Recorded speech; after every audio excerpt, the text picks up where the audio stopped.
is a literal one. Isn't Alzheimer's sad? We all know that. If I wanted to feel sad about Alzheimer's, I just watch Coco. And I do. I guess. She's old. And I probably. do, and I am. Look how smooth this looks. Father is. We're live, by the way. But like, just look at that wait, stream. how long have we been live? Like a minute. Oh, it does look good. That looks but very like, good. look, it's so good. I'm so excited about this. I'm gonna watch. Where's Jackson? You've got me and Anna's tags mixed up. Oh, true. Oh no, it's me. It's me, Hollaback Horse. No, you're gonna steal my 35 followers. I'm gonna steal your brand. I feel like that was the perfect time to say you ain't no hollaback horse. But you ain't no hollaback horse. Come on. Just all right. I am. This looks good. I'm sorry. I know I'm supposed to be like putting on a show right now, but I'm just admiring my own handiwork. That's fine. I know exactly where the delay in the stream is now. Yeah. Which is fun. Let's see. I know we're live, but I'm still getting my chat popped out. Get that chat popped off. Get that chat popping. So hey, what's up, everybody? What's up, Anna? What if I made a whole bunch of these other doodles, but with different facial expressions, like a PNG YouTuber? Okay. There we go. You can just switch them out for which emotion I'm. Like one that's like a thinking face, like when you're sharing an opinion, just like Jackson suddenly switch it over to the thinking my face. arms folded and there's like one eyebrow up. Yeah, exactly. That's when I have a hot take. Like roll the finger up. Yeah. Oh, what's look at this? I can do the visual racist comedy furry now. Stance. The racist furry. What? Why is there a racist furry stance? There's this weird thing Oh my god! Are you literally like, avatars who do like political commentary, but they're always just like white supremacists? Right. Okay. Got it. Yeah. That's 7 of my least favorite things all in one, and I don't even know if I can identify all of them. You know, and they found a community. They found a home. Thank God they can be racist together. Found family. Ayo. Ayo. Found family check. I don't got friends. It's like the Hitler Youth. Furry family. Yeah, it's like the Hitler. I've been teaching my niece some new things because she's almost 2. So I taught her how to do this. So now she reacts a lot with this. I'm glad you're just now finding out it's the racist furry stance. Yeah, I know. So now we're working on peace out. We'll go. That's really good. Peace out. I had a phase when I was like 7 where that was just like the only thing I would do in pictures was I always had a peace sign for no reason. And my mom has been going through photos. So there's about 10 million pictures of me just going like that. But I can pull the Asian card, so. There you go. Okay. Army. I've just been thinking about Wait, super quick, chat. The video's gonna get kind of weird for a second. Just bear with me. I've just been thinking about J.K. Simmons a lot and how this movie would be so much better if J.K. Simmons was in it. Because J.K. Simmons is in Whiplash. Yeah, I guess. I don't know. Simmons is the French dad. Who would J.K. Oh, J.K. Simmons as the French dad would be good.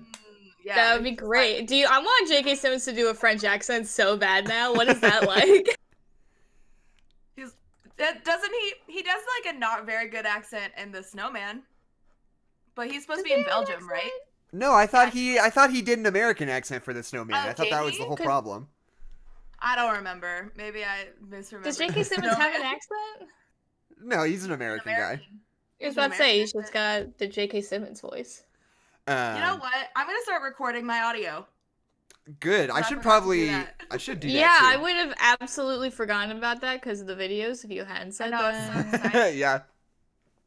Doesn't this rule though? Aren't you guys excited in the chat? Ideally, we'll be able to do this. Nice. We'll be able to do this every week. Can I get a poggers from the chat? Uh-oh. Uh-oh. Hold on, my Discord crashed for some reason. One sec. You got cocky. I did. The timing was perfect because it crashed right after I said, "Can I get a poggers from the chat, please?" Yep. Okay, for some reason... Jackson's had enough. For some reason, Kezia is me now. I'm not sure why that happened. The leader. Oh. Change places. Talk as Jackson. Hold on. I don't even know how I would do that. This is gonna get a little wild on the stream for just a minute. I'm figuring. It's gonna get a little wild. It's gonna get a little crazy. It's gonna get a little crazy over here. Okay, now we're back. Okay. Now we're good. Thank Let God. me check the stream. Are you not allowed to pog on YouTube? Do you get banned if you say poggers on YouTube? I don't think that's. They immediately ban you for life. Yeah, you just kicked out. They IP ban you, so you can never get on. Ever again. You're shadow banned. I have to go on dark web YouTube, which is jokes on them. It's the same YouTube. Me too. Me too. Super quick, before we too. start our recordings, can we make sure that we're all at the same sample rate? At 48. Yeah, before. At 48,000. Because I've just been having some problems with it creeping in and out of sync as I've been editing lately, and I just want to make sure we've got that. Let me start a whole new recording. Yeah, it's okay. Like a Also, whole this new... glorious content. We're in bold new territory right now, so it's okay if there's some hiccups. Hold on. Sound of metal. Sound of metal. Sound of metal. Talking while I'm typing. Ayo. Talking while I'm typing check. That didn't even I did a fix test anything. stream on Twitch the other day just to figure out like how OBS worked and make sure all my settings were like working on stream. And I had like 2 people who were like viewing it because I was literally just like figuring out how to make my microphone actually work. And then I got rated by like some random dude who was like, "You look cool." And then my viewers jumped up to like 35 and I literally was not doing anything. And I was like, "Hey, that's maybe my worst nightmare." it was kind of funny. They were actually really nice. Yeah. As I'd say, because sometimes I stream just so like my friends or like sometimes Sir Ian can watch me stream and like we'll just be chatting and playing video games. I'm terrified that somebody's gonna like join the stream and be like, "Hey, this sucks." Like, yeah, it's because I'm not doing anything. Yeah, I like told them on Bad the video that I was content. just figuring out like sound like technical difficulties, and they were all like, "No, we're not gonna leave. We're gonna stay here." Actually, Cool. sometimes people on Twitch are okay. Sometimes. What do you mean audition's already open? No, it's not.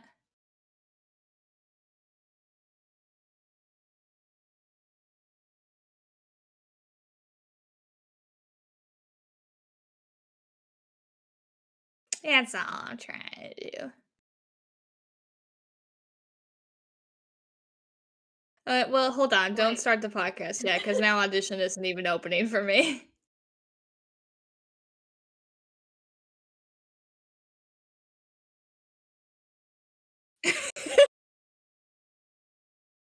Detroit Become Human.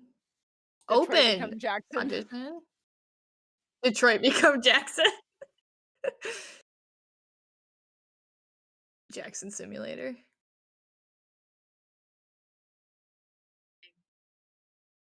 Holy crap. It's where I belong. Somebody in chat says sound gone ? Oh no.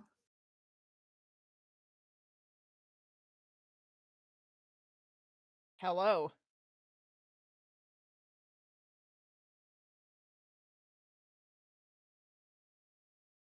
That's what I wanted for my audio podcast.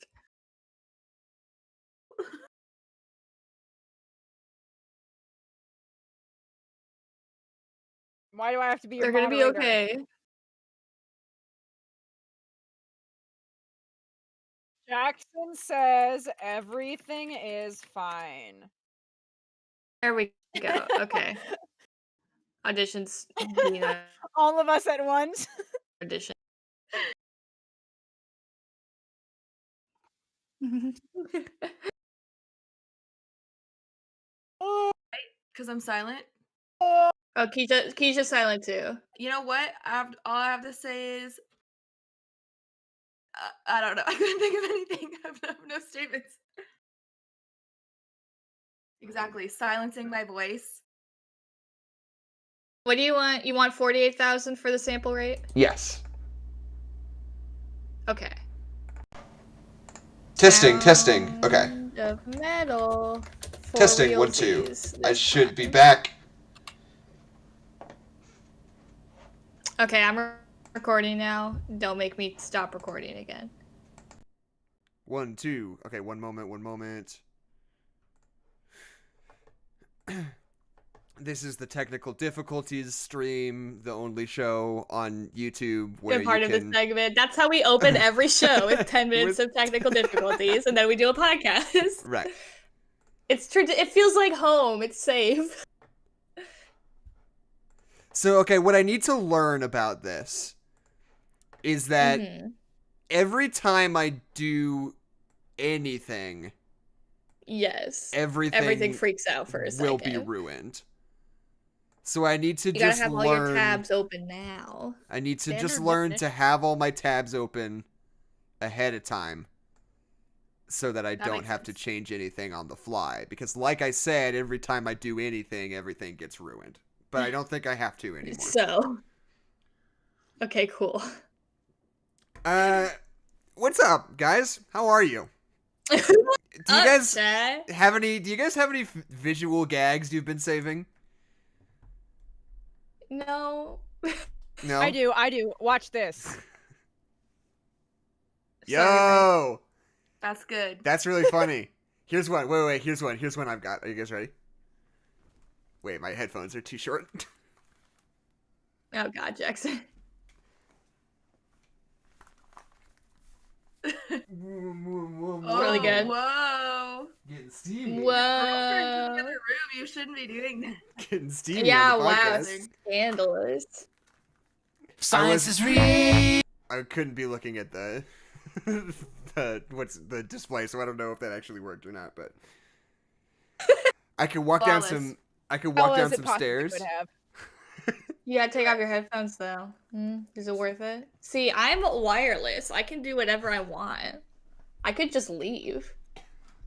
Did that look Did like I you was? spend on your cat ears? I think I'm in the middle of the price. Mine were like 30 something. Mm. A little bit less than that. I think it was like 26. I bought mine at Goodwill for $4. So I bought mine from Jeff Bezos for $18, and they said they were good for teens, children, kids, women, and men. So Yeah. I was like, I'm somewhere in there. good on you, I've gotta Keisha. find which one you He's are and check At that least little one box. of those things. Fuck Jeff Yeah, Bezos. like- He doesn't Yeah. deserve those cat ear headphones. I'm glad you got them. Yeah, thank Also- you. I found him behind an alley, and I was like, give me your headphones. That's I the way stole I'm gonna straight off his head. rationalize. He was down on his iPad. And he was like, they're good for kids, children, teens, and women. That's the way I'm and gonna then you rationalize. said, you're a man, and then you ripped him off his head. I'm gonna rationalize buying Good anything job. from Amazon like that from now on. Be like, Jeff Bezos doesn't deserve to have Stealing this off his Captain America omnibus. Yeah. Take that. What did you buy? Nomadland haters. Hey, speaking of Amazon, first of all, hi, my name is We Jackson gave them McMurray, money. CEO of Amazon. Hi, my name is Adeline, CFO of Amazon. Kezia Rhodes, and I boycotted Amazon for a really long time until I needed to get these cat ear headphones.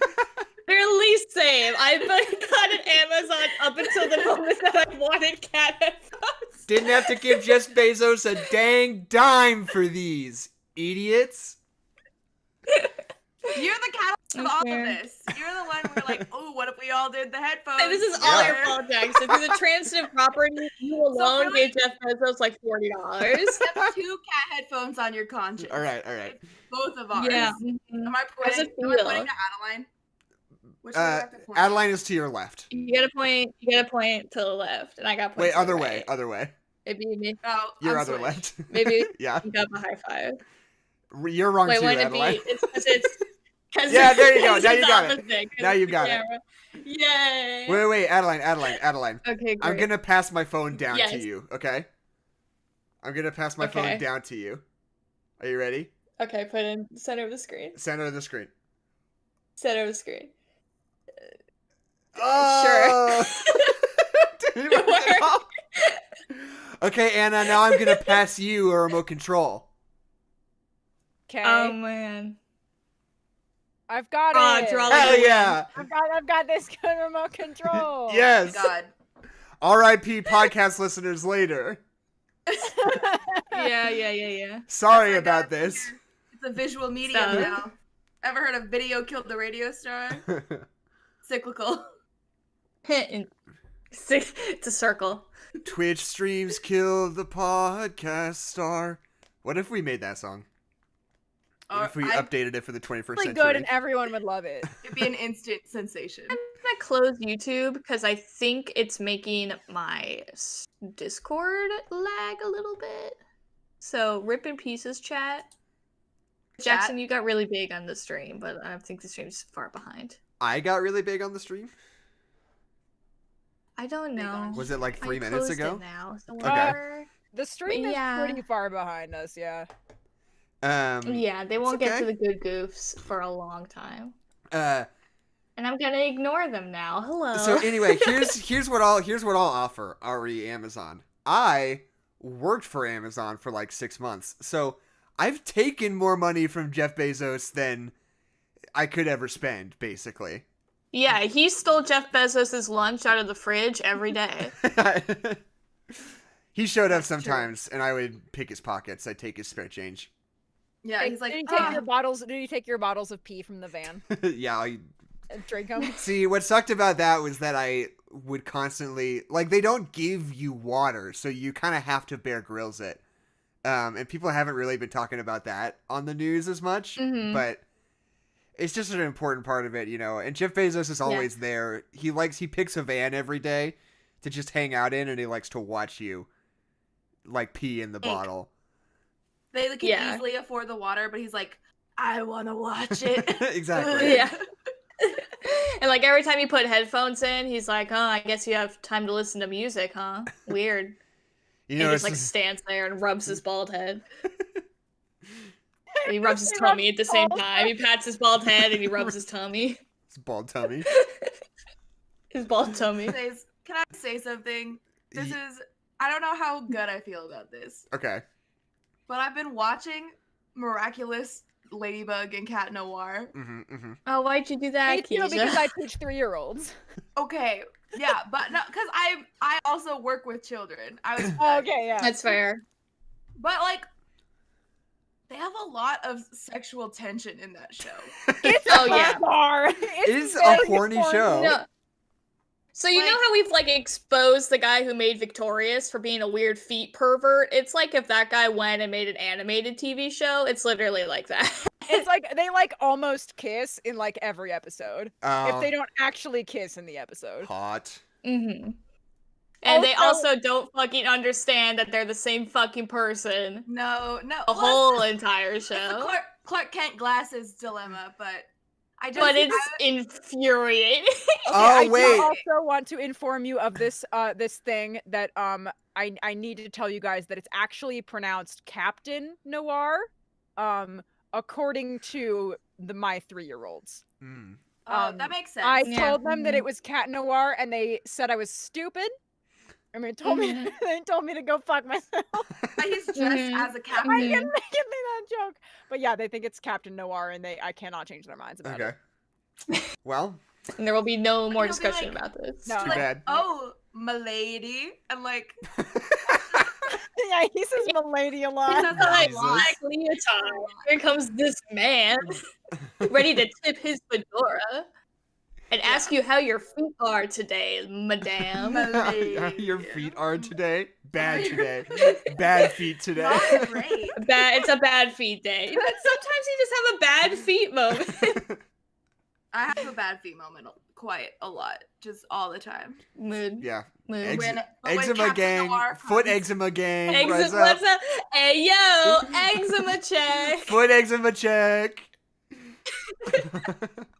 I've been really upset with saying Ayo noun check recently, and honestly, I don't have any regrets yet. Good that that was. Just started saying "let's go" a lot. Like every time I'll be Let's like, go. "Oh, we're having goldfish for snack," and he'll be like, "Let's go!" But he's 4, so it's hilarious.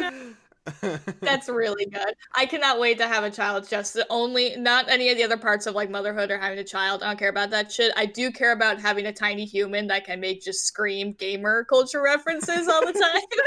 Yeah, get a niece. Be like, hey Davey, do you want some apple slices? He's just like, poggers. He's like, Gamergate. And he's 4. Gamer. He's 4. None of the other parents will hang out with us, but you know what? I don't want to hang out with a them. bunch of the 3-year-olds to say poggers. It didn't stick though. You did that Okay. before Poggers was funny. I'm just gonna add that Poggers wasn't funny yet when you did that. Yeah, but that's what it made it so funny.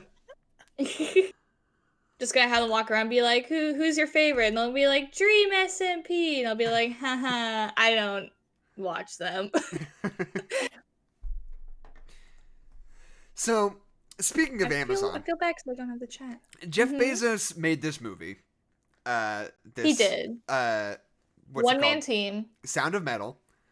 He played all the roles. He did play all the roles. There's a lot of really, really spectacular mocap work in this movie to make Jeff Bezos look like all the actors whose likenesses he bought for the film. Even a human person who can like express emotions, like that alone is a lot of technology. He's also, some of them he also like bought like their bodies and he's wearing them like a suit. Yeah. Did he really? I didn't read like- that. Yeah, he like unzipped the back of them and like climbed like inside them and was like wearing them like a meat puppet. Well, all right. And if you go to those actors' Twitter's account, all they have to say is great things about Amazon. So honestly, I don't think they all have a cardboard box next to their name. Yeah. But so this movie, Sound of Metal, this is our final foray into Best Picture Oscars. territory. Because the ceremony is on the 25th, I believe. Or are we gonna live stream Honorable that? mentions. If you want to, we could. I think it's on a Sunday. I'd have to double check how the schedule. I also am not 100% sure if I have a way to watch it. If it's like going to be streamed anywhere. That's fair, yeah. That's the thing about award shows right now is that all of them are so hard to watch if you don't have cable. Oh yeah. It's so- 2021, Ratings are going gang. down. Get on Twitch. Like seriously, like stream it on YouTube, stream it on Twitch, do something like that. Like what I might have to do, I might have to fucking buy an antenna and just see if I can't pick it up on the air from ABC or wherever it is. Yeah. How many years do you think it'll be till the Oscars are hosted inside of Fortnite? If the pandemic went on for like a couple more years, it would have happened, I think. That would have been imagine. Do you remember before Tenet came out and they did a bunch of screenings of Christopher Nolan movies in Fortnite? Yeah, man. Was I the only person? I was so close to like downloading Fortnite just to go watch The Prestige in Fortnite. In Yeah, Fortnite. well, I mean, no, yeah. did you guys hear about what happened to Tomato Town? Jesus fucking Christ, Anna, don't steal my joke from me like that.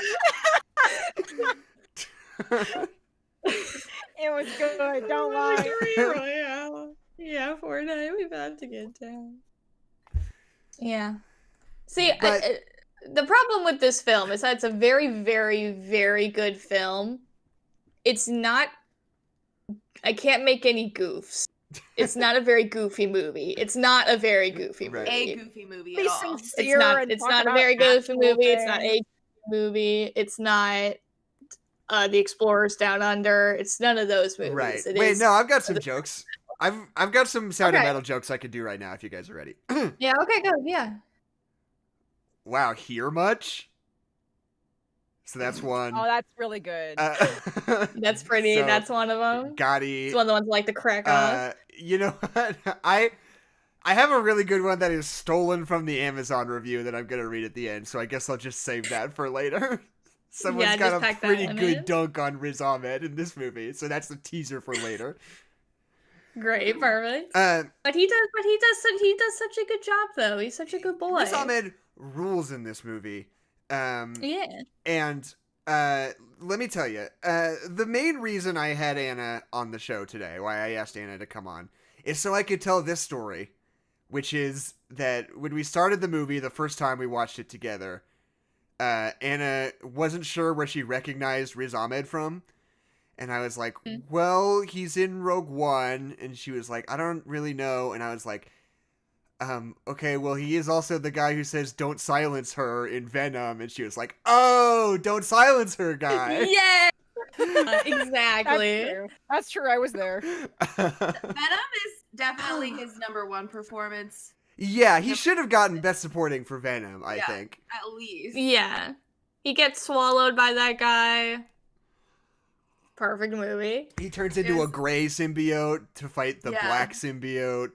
Just really good production design. The charcoal symbiote versus the onyx symbiote is very Yeah. Yes.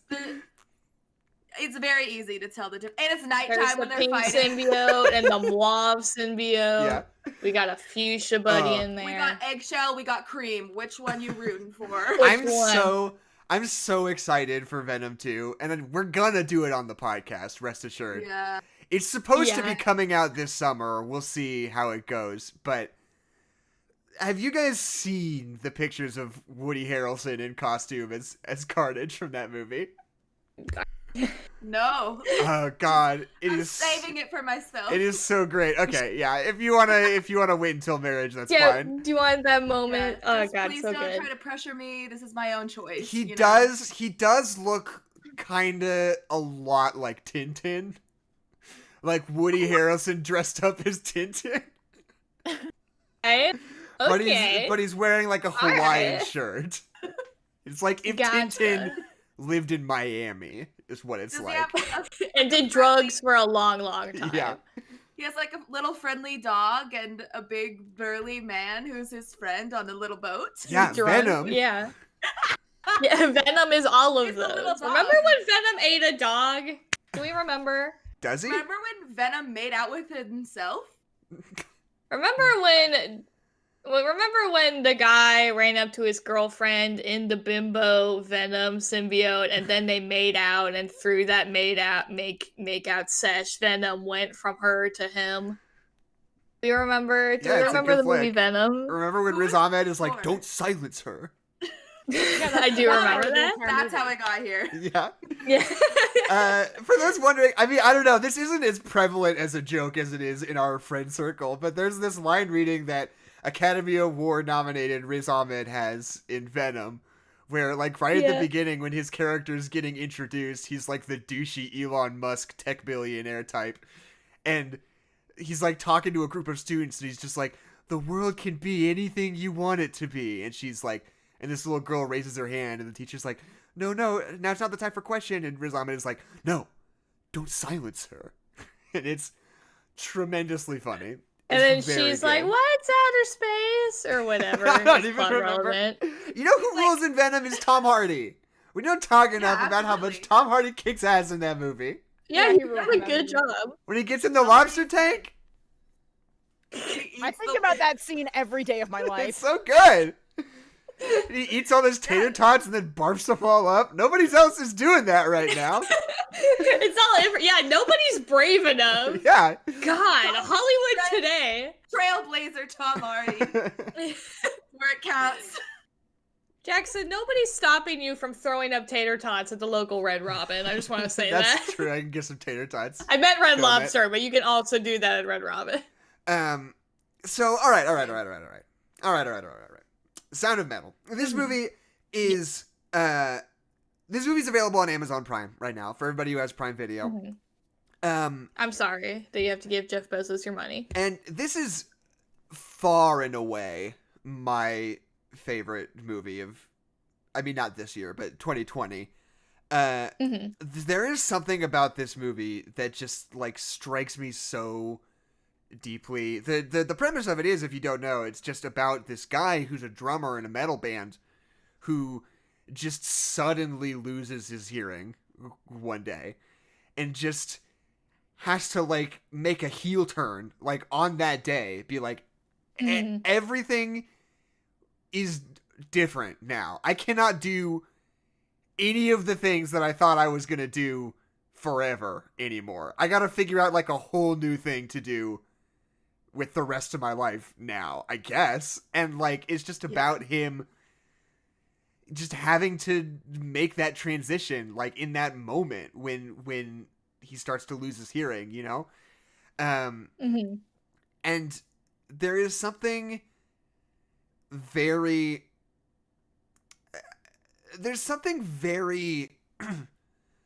pandemic-y about it to me. There's something about that experience that resonates within the context of the pandemic. And like what's fascinating is that this movie came out in like November of 2019 originally. That was when it was at the Toronto Film Festival.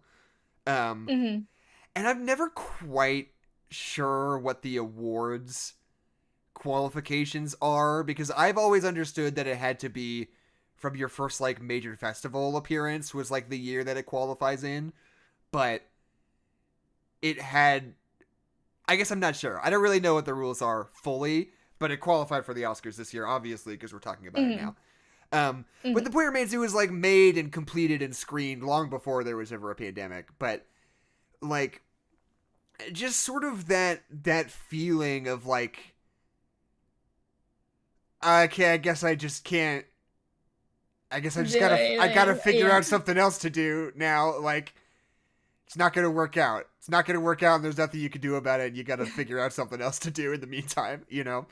There's also a lot of themes about like isolation and like being completely separated from your community, which I feel like is also very like applicable to how a lot of people feel during the pandemic if they got quarantined. And especially like while we were like really in the thick of it, like 6 months ago, there's a lot of that element of like, we think there is a solution for this. We're like pretty sure there's a solution for this, but it's gonna take a while and we're not 100% sure that it'll ever be back to normal, you know? Like in the way that like his first solution is like, well, I'm gonna get the implants. And to us it's like, okay, well, we're gonna make a vaccine. And we're just like, fingers crossed. Like, hope that works out. Yeah, like to him, he's like, okay, because a lot of it, the movie takes place not just dealing with sudden hearing loss, but also with the fact that like he's an addict and has fundamentally lost everything that matters to him. He makes his money through drumming. His relationship is with his bandmate.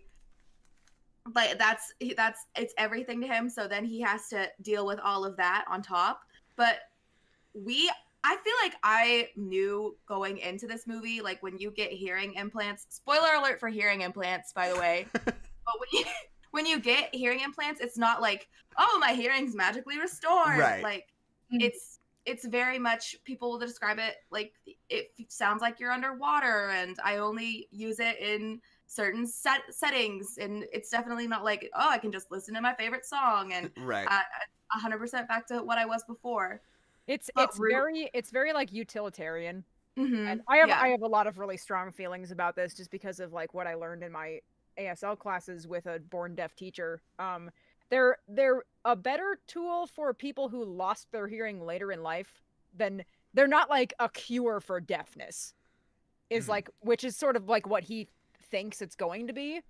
Yeah. It's like really very not, and watching him grapple with that is Yeah.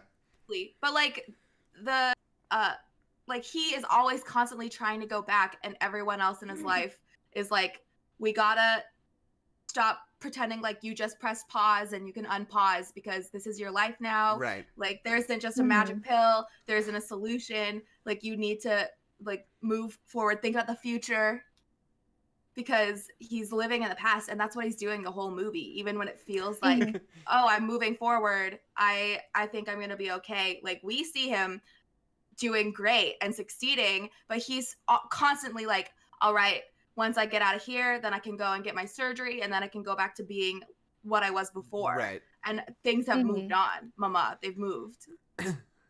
It's great. It feels in a lot of ways like it's a movie about grief. Mm-hmm. Like I was thinking a lot about that the second time around. And like I don't have what the 5 stages of grief are like super memorized in order, but like you can see depression, anger, bargaining. That's it. That's all of them. She's just like the second one's bargaining. Bargaining's in there. I think there's denial in there somewhere for sure. Yeah. And I know that the last one is acceptance. Obviously. Yeah. Yeah. I can't remember the way second the one other is ones acceptance. And then bargaining. And then bargaining. But it's So it's love- kind of like he's like grieving like the life that he knew as he like has to adjust to a new one. Yeah, I think this movie is amazing representation for what the deaf community looks like, especially like joining the deaf community. We have so many scenes where he's like interacting with people and they're just like, oh, it's sign language, and he's like, I don't know sign language, like, you know, like he's deaf and he has to like learn it and go through all those steps. The one thing that I don't think I have like any right to basically have an opinion about this, but like one thing that did straight and kind of make me uncomfortable is that I didn't like weirdly like, and of course it makes sense within the context of the movie, but I didn't like the idea of like people who get surgery for their deafness are like betrayers to the deaf community, you know? Because like obviously like the message of like this isn't something that needs to be cured is very true and very much a statement that I agree with, but at the same time people who choose to get that surgery, I don't like that like you're a betrayer, how dare you kind of thing, you know? It's a really like hot and complicated issue. Like I read at least like 3 books about like, you know, systemic oppression of deaf people, just because like what my professors experienced growing up, and like it's like I get it, like where they're coming from, because I'm gonna have a hard time articulating this, but like it does kind of send a signal to like other people in his community that like, I don't want to say that he's not committed, but that he still like thinks that the hearing world is like still superior to like the deaf world. Right. So like with the background knowledge I have, I'm not articulating this very well, but like I get it. And when I went into this movie and I like immediately like sat down and started watching it, when Jackson like gave me like this 1-sentence rundown of what it was, I was really worried about how they were going to handle cochlear implants because of like all of the stuff about like, oh, watch this baby hear for the first time, because it's not like it's a video game hearing. static nightmare. Yeah. Right. Yeah, and it's like it's, you know, arguably better to learn both, because if you're deaf and you're relying on just a cochlear implant, you're still like not hearing. And you should like probably learn a signed language, because they're not lesser, they're not like right, they're not like they're not a language.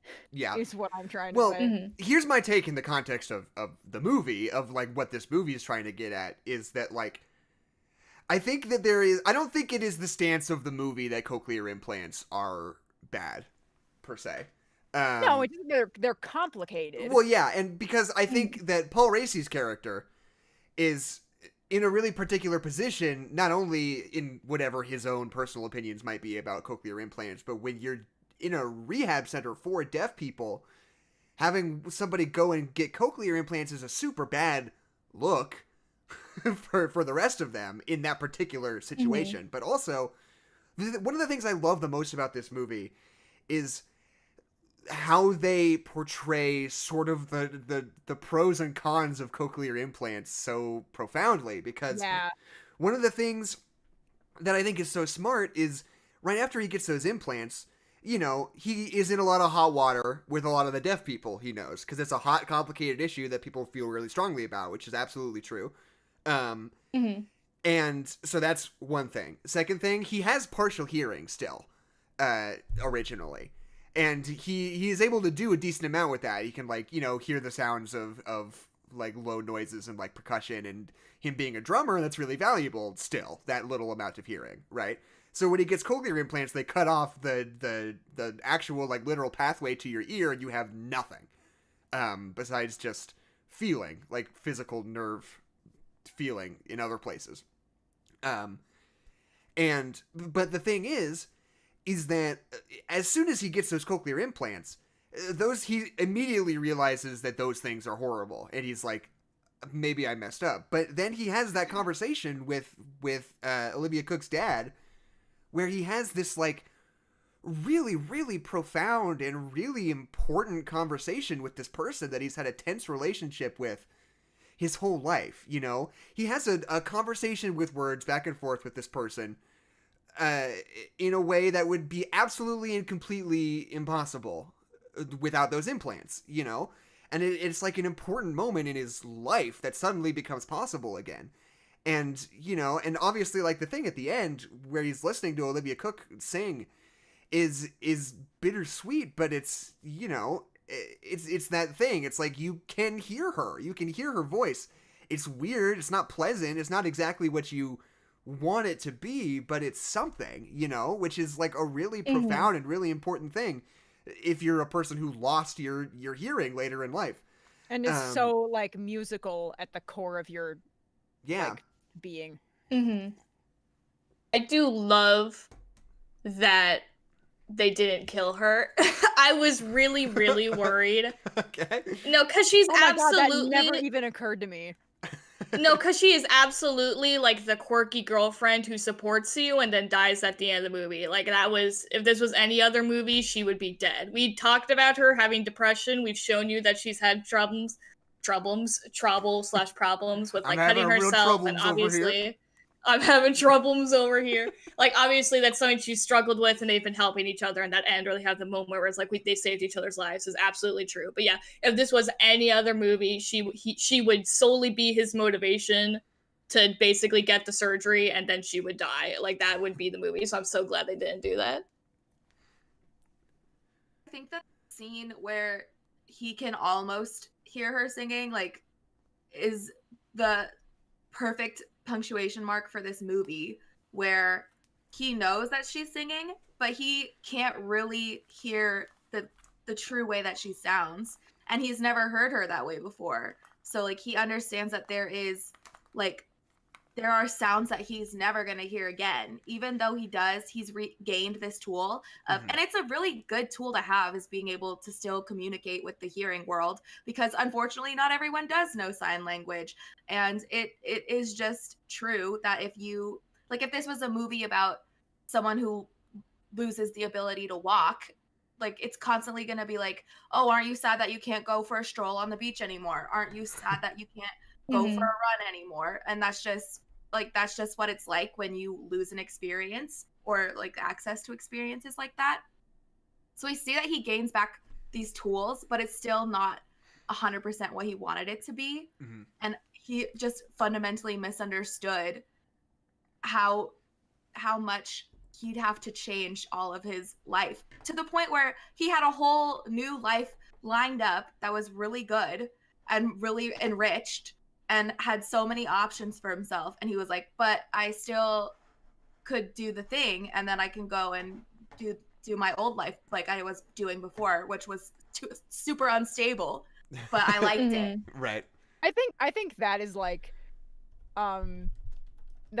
the best tragic aspect of this movie, is him, like, having to leave the deaf community, because it's so clear that it's like, this could be, like, the perfect option for you, and, like, people here love you, and you've, like, found a niche that you fit into really well, but he can't, like, quite accept it, like that Mhm. that things have to change.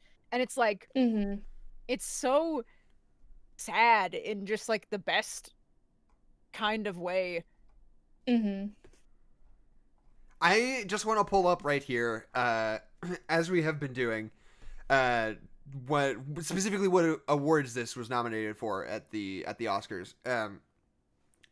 So this movie got Best Picture, it got Best Actor, it got Best Actor for Riz Ahmed, Best Supporting Actor for Paul Raci, which I am over the moon about. That's the kind of thing that hardly ever happens, and he's so good in this movie.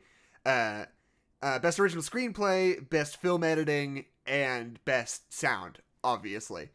Because Obviously. the sound editing is so wild in this movie. Yeah, It's no, so it's good. amazing. If they don't win, it's so gonna good. be an atrocity. I'm gonna start a riot if they don't win for sound editing. You know what, though? I'm pretty torn between this movie and Soul. Yeah, exactly. Kezia knows That's what's fair, up. yeah. Like, because the sound editing, it's like the sound design in Soul is so beautiful. You know, that's a good point. And you know, I think either would be a Fuck, fully those acceptable. movies both came out this year. Yeah. What happened this year? And those movies are kind of both about the same kinds of things in a They're weird really kind of tonally way. similar, Oh, absolutely. And I don't know, it's just there are a lot of really good movies this year. It's so frustrating to me when I see so many people be like, oh, I don't know, I haven't seen any movies this year. What even came out? Why even do the Oscars this year? You know, like, because like we've been covering a lot of movies as they've come out. I've been watching a lot of movies, you know, through my different projects, and like, you know, there's just so much great stuff. And like this movie in particular, I think is kind of heartbreaking because it's not only is it like so accessible, but in a way that most of the good movies from this year are. That's the weird thing about it, is that like all the movies that came out this year are pretty much more or less way more accessible than movies during regular times. So yeah, than going to a theater. right, yeah. so that's frustrating. I don't know what's up with that. But like, this movie is, I don't know what it is about this movie in particular. It just it strikes me so deeply, and I think a lot of it is probably just because I love movies that are about couples that aren't like romances per se, or aren't like about their relationship, you know. And you know, I don't know. I don't want to get sappy on a podcast that my girlfriend's on right now, because I don't No, want her. Jackson, go on. No, Go shush. on. I don't want Okay. you to know that I like you, but like, Yeah, this is why Anna doesn't You have like a face me? cam, actually. Fucking ew. but like, Yeah, no, I don't have face cam because Jackson told me I can't because he thinks I'm ugly. True. You guys missed that, but it happened. but like, you know, Anna and I have been together since we were in high school. Like, our lives are completely, you know, intertangled with each other, and like, just movies like this where a relationship just exists as a positive force that helps you through tremendous hardship, that like resonates so strongly with me just on my own the personal experiences. You know, I think that's most of what really hits me about this movie. The scene where Olivia Cook is like trying to drive away, and Riz Ahmed just keeps like stopping her and trying to like convince her not to, and saying like, you know, everything that we've seen of the movie, like nothing leads you to believe that she would ever be unfaithful or that anything would ever happen.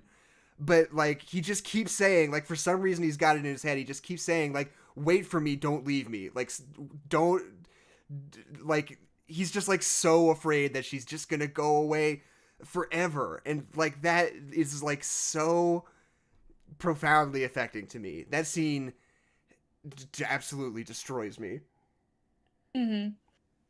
Punctuated by the fact that like he's so desperate to go back to their old life, and then when he meets back up with her, he sees how bad it was for her. Right. Like, it was just so fundamentally toxic for her, and she's excelling now.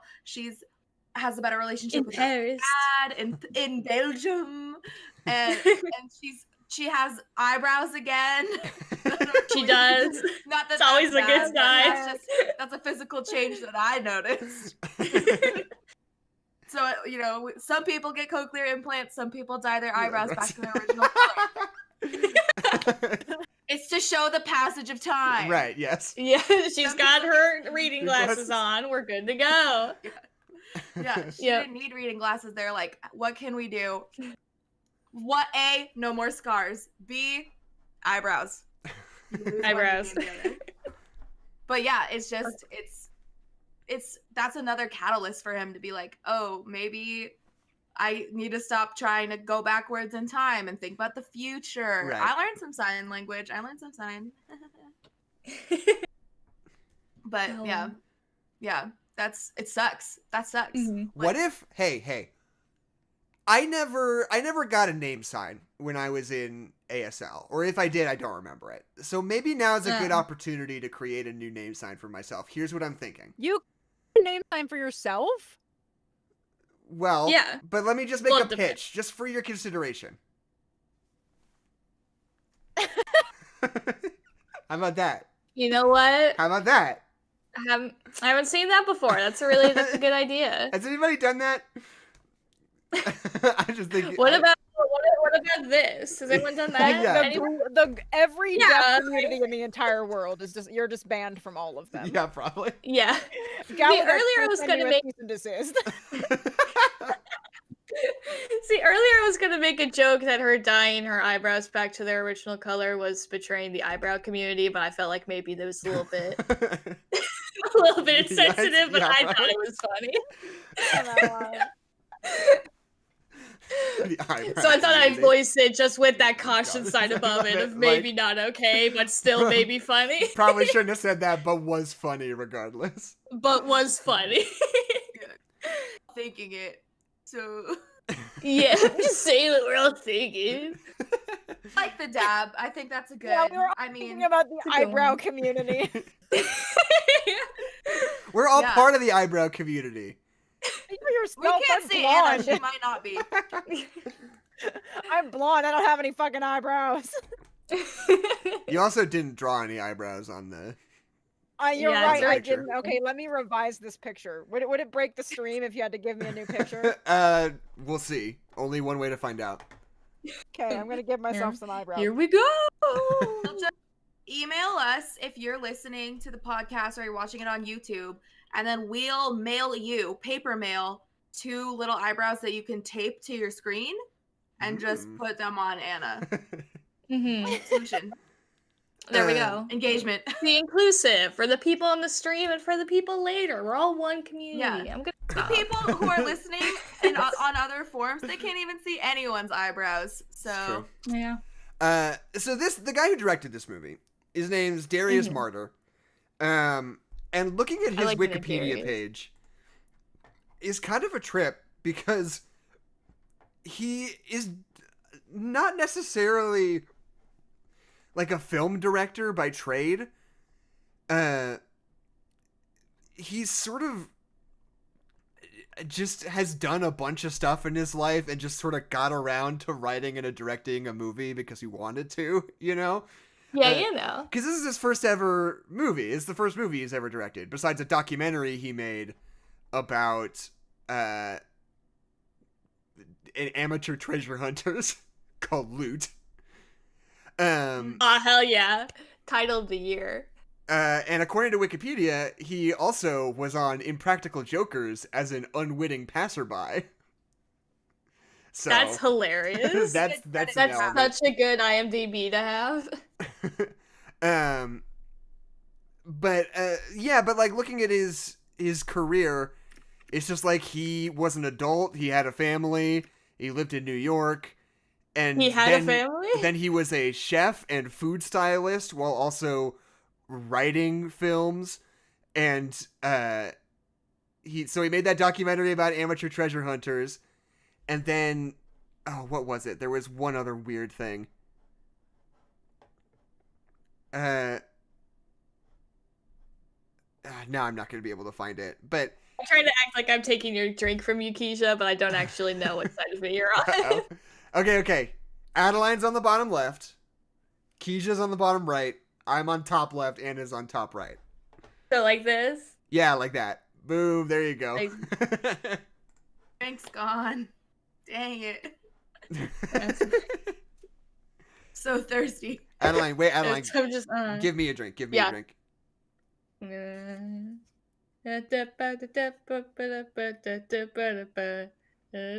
Oh, I missed. There we go. That was bad. That didn't work at all. God, I went up and you went on. You read it. I Thank was God too you far turned the over. can around. Okay. We needed to see the brand. It's Diet Dr. Pepper, everyone. Sponsor. It's diet for men. They It's can not. have it too. But yeah, I think it's And fascinating. I think it's fascinating how, like, just not only how great this movie is, considering this guy's never directed a narrative movie before, but, like, how well directed it is. Like, genuinely. There are so many moments. I've read before about issues with language in film and about how filmmakers tend to just take it for granted that viewers don't speak a language or are not privy to a culture for whatever reason. Like, if someone is just, like, speaking a language and it's not subtitle and it's meant to be a mystery to the viewer, but if you do speak that language, like, then you're just SOL, like, you know the secret or whatever it is. Or, like, the ways characters are named is also an issue, something like that. If it's, like, a word and people are like, hey, what is up with that? Anyway. Yeah. But this movie has a really great way of navigating that, which is that, like, it puts you in the position of Ruben, who doesn't know sign language at the beginning of the movie. And, like, for a while, you see people signing. And, you know, for Anna and I, who've taken sign language classes, Anna probably remembers more sign language than I do at this point in my life, but, like, you can kind of piece together what you're saying, and for us, we're like, oh, we know what's up. But then, like, at a certain point, the directorial choice they make is that while people are speaking sign language to him and around him, the camera just focuses on Ruben, on his face, just him, like, watching. Because it, like, and it really explicitly, like, puts you in his shoes, because, like, he doesn't know what they're saying, and as a result, you don't know what they're saying. Like, even if you did know sign language, you know? It also does the same thing when, like, early in the movie, when he immediately loses his hearing, when, like, hearing people are talking to him, it zooms, like, closes in on his face. Right. So, you like, can only hear the muffled sounds. Yeah. Yeah. Yeah, and, like, the way that the sound editing and the design and the shots of this movie are all so in sync and tell a greater story of what they are is just so good. It's, like, the best of the year for sure. Like, when he's in the pharmacy and when we're in Ruben's point of view and we can't hear what he's saying, it's all muffled and it feels so claustrophobic, and then they pull back to this really mundane shot in a pharmacy and you just hear this pharmacist being like, yeah, he needs to go see a doctor right now. Like, it's very plain. And so to us, we're like, oh yeah, that's terrible. Like, you feel how pressing that is. And then you zoom back and you're like, oh yeah, he's just existing in the world still. Yeah. And another one of the things I think that I resonate really strongly with in this movie is, like, the way that Ruben handles all problems, which is to just like keep your head down and really, really hope it fixes itself soon. You know, like, there are so many times in this movie where he, like, just chooses to not engage with whatever's happening and just hope it goes away rather than, you know, dealing with it immediately. Which is something I'm horrible at. I do that all the time. I have fewer opportunities to do that now that I'm not in school anymore. But, like... yeah, now there's not as many pressing deadlines for stuff. But it's just one of those things that's like, if that happened to me, this would probably be pretty similar to how I handle it. Like, if I had, like, sudden and catastrophic hearing loss, I'd probably just try to play it off for as long as I possibly could before I, like, would sort of come to terms with the fact that it's not just going to fix itself on its own, you know? Hey, Jackson, don't do that. Learn from his mistakes. Yeah. Now you're stressing me out. Oh, it's like I say. Oh, my two big takes that I have for it that I've had trouble segueing into, so I'm just gonna put them in a t-shirt can and just shoot them out point blank as hot takes. Yeah, go for it. Maud Flanders. Yep, How's you guys? be a t-shirt cannon. Is that true? I'm sorry, I'm not up to date on I Simpsons don't remember lore. that. That's late Simpsons. I don't know. I don't No, know it's much. not. It's not. It's in the first 6 seasons for sure. Are you sure? I thought Maggie killed her. No, it's Homer Simpson. They're at like a sporting event, and the Flanders are sitting above, and Homer's sitting below, and they're like, all right, bring out the t-shirt cannons. And he's like, me. And then he like leans down to pick up a coin, and they all shoot the t-shirts at Homer at the same time. So he bends down, and she gets shot off the stadium and lands and dies. Okay. That's how she dies. Let's be clear. That is very funny. Yeah, but But- not really. But like, is that really how they do that? And that That's becomes how a plot point for the next 30 years of the show that Ned Flanders has a Yeah. dead wife? Are you sure? I'm 100%. Are you I sure would that say- she dies in that episode? I I will thought that Venmo happened you- much later. I'll Venmo you $100 if I'm wrong about this. I'm not taking a bet for $100, but You About don't even have Simpsons to. lore? I know Sure. 100% that is exactly how she dies. Because okay. then Dr. Hibbert's at the bottom. She's like, "This woman's dead," and Homer's like, because then And he later goes, on in "No." the seasons, Homer gets in a fight with Flanders, and Flanders like, "I've only ever been good to you," and he's like, "Name an example," and he was like, "Well, you accidentally killed my wife, and I forgave you." Anyway, I t-shirt just, cannon. if I'm And just if you saying. think about it, The Simpsons is kind of fucked up. Did you know that Homer Simpson is actually in a coma and he's just dreaming? Okay. When does, what's My her hot name? takes can wait. What? No, yeah, just a second. Hold on. Madge? The thing What's her I'm name? most skeptical of is that it is first 6 seasons, because I feel like I know those episodes pretty well. Be on in the show. Flanders? When What the does- fuck is her name? Maud. Maud Yeah. Pizza. Is she supposed to be a parallel to Marge? Maud, Rod, Todd. Oh, Maud, Ned. Rod, Todd, and Ned. Benny? Okay. Okay. Krusty? She dies Mo? in 2000. So like the first 10 seasons. Hold on.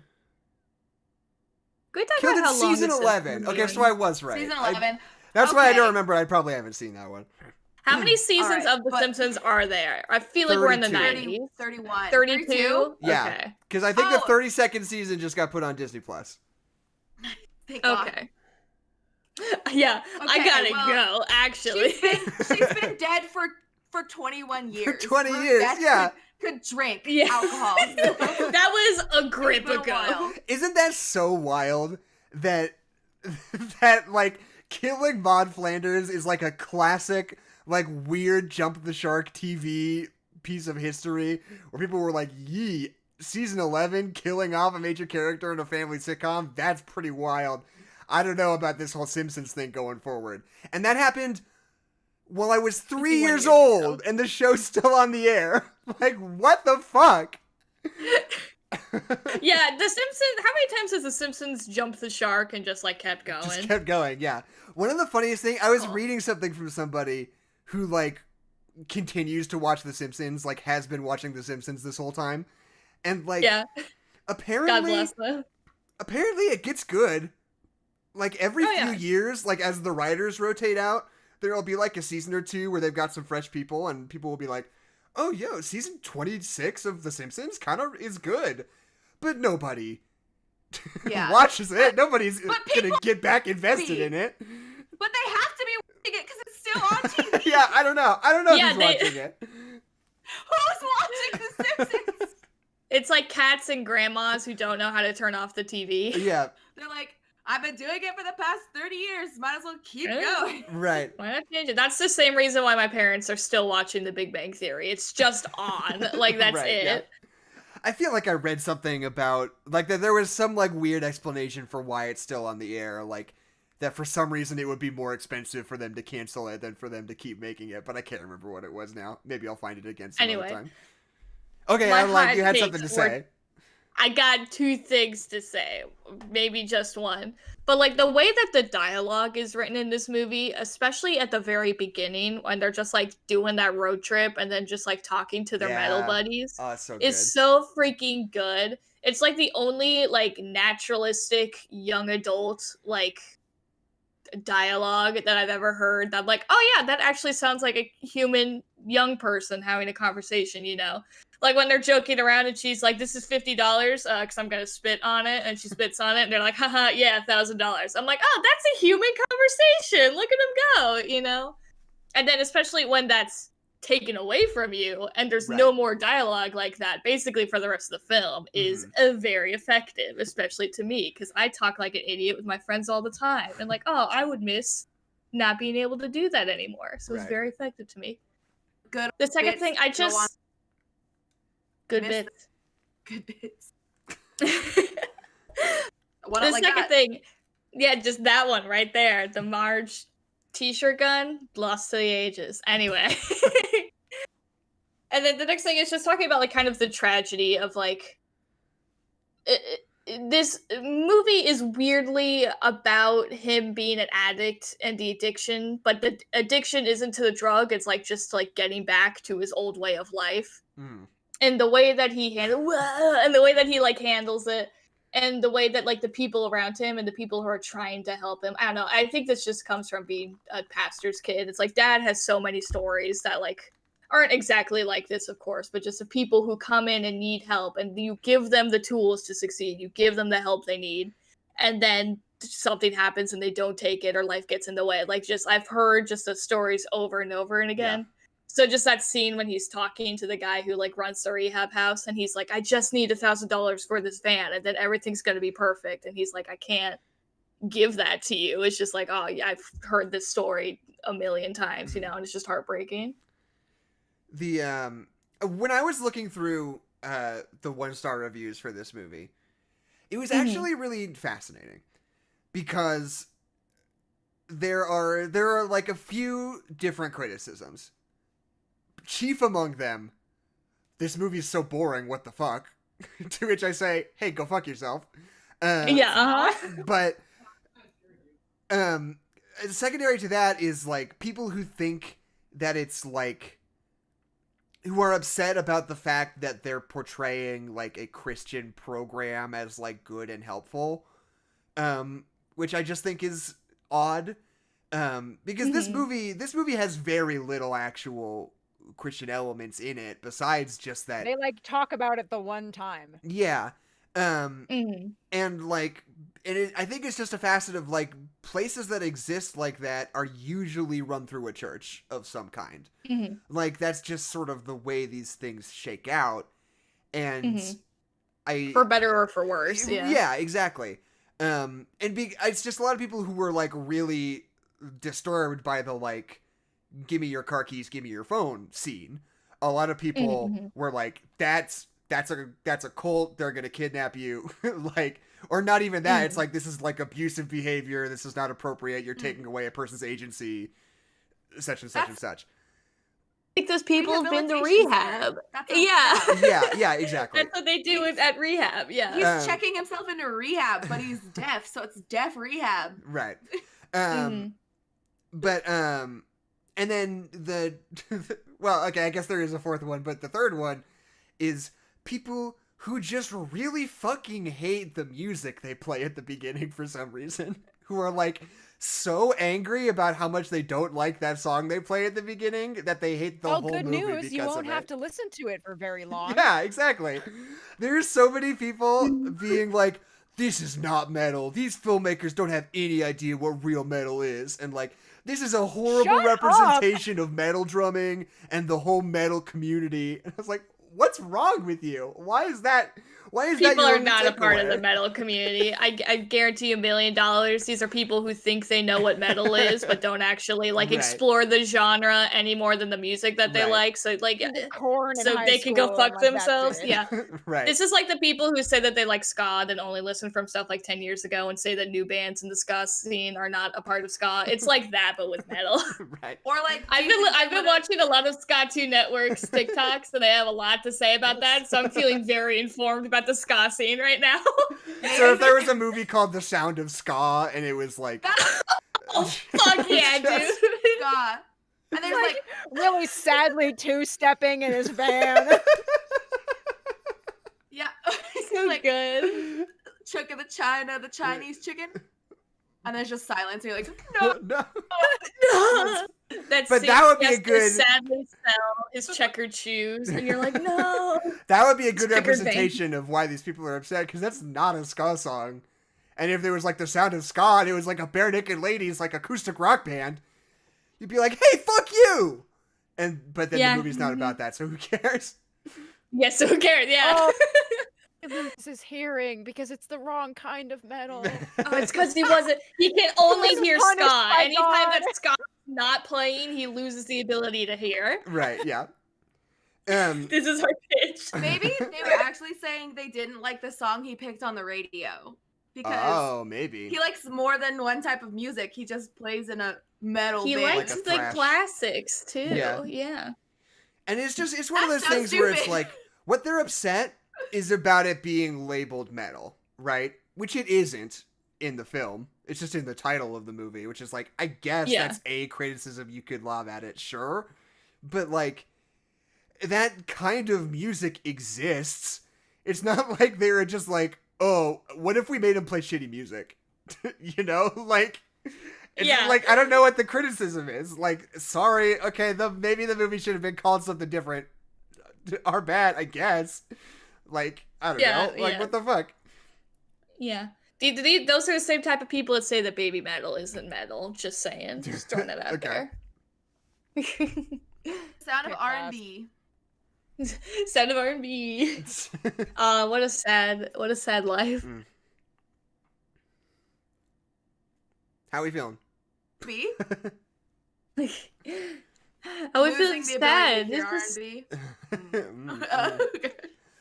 See, what I like about this movie is that these kind of movies where it's like this sad like story, especially about like a person in like poverty, I feel like they always got to crank the drama up to 11, and I think it's because they're worried we won't relate to them, or we won't care unless we kick the drama up to 11, you know. Right. And so I like that never happened. Like this movie felt so down to earth, and like as a hearing person, I was able to like fully relate to what he's going to through the lens of the pandemic, but just even without that, just like on a human level, how I like just because it's so a hearing person losing my hearing. Yeah, because it was just down to earth. Like they like every emotion. Like he has that scene where he's like freaking out and he's talking to his girlfriend and he's like begging her to stay, but he's not. And he has breakdowns. I don't know. I think it's just in the way that they shoot it. It doesn't feel like they don't make it huge, you know? I don't know. I mean, the events themselves are pretty gentle for the most part. Like, yeah, exactly. The conceit of the whole idea of like a person losing their hearing really suddenly is so spectacularly heightened and dramatic for a person that like that is sort of the level of drama that propels the movie.